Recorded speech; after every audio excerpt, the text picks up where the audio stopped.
Gina, okay ka lang? Paano ako maging okay, Maki? Paano ako maging okay kung lahat ng dapat pinagkakatiwalaan ko, na maaasahan ko, parang pinagkakaisahan ako? Ha? Ikaw? Saka si Nanay Nora? Maki, hindi ako manhid, ha? At lalong-lalo na hindi ako tanga. Ramdam ko na pinagtatakpan niyo si Gerald. Gina, I'm sorry. Sorry for what? For staying quiet? Okay, gets ko. Okay, gusto mo protektahan yung kaibigan mo. Pero paano kami ni Mindy?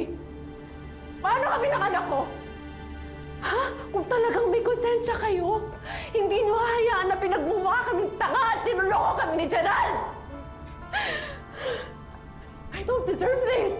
Hindi ako masamang tao! Marami akong pagkukulang, oo! But I did my best to be the best wife and mother!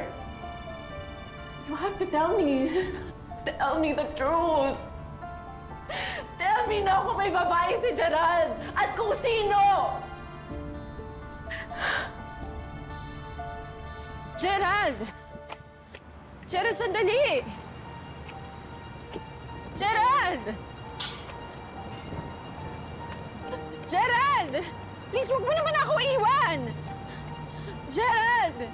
Gerald, wag mo ako iwan sandali! Gerald, please! Hindi ko naman nakalaan na ikaw pa rin yung gugustuhin ko hanggang dulo eh. Ayoko itong nararamdaman ko, pero Gerald, mahal pa rin kita.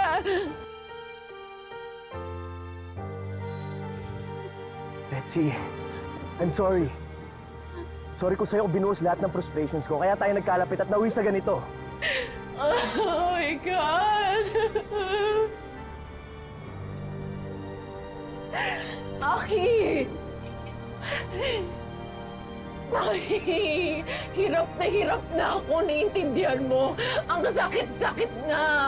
Nababaliw na ako kakaisip. Kung sino, kung ano ba talagang totoo. Maawa na kayo sa akin! Please! Pero hanggang dito na lang tayo. Hindi lang ako kay Gina nagkasala, pati na rin kay Dad. At gusto ko na itama lahat ng yun! Gina, maniwala ka sa akin. Ayokong nakikita nagkakaganyan ka. Masakit din para sa akin. Oh, kung ayaw mo maging miserable ako, umamin ka! Tatanggap ko naman eh.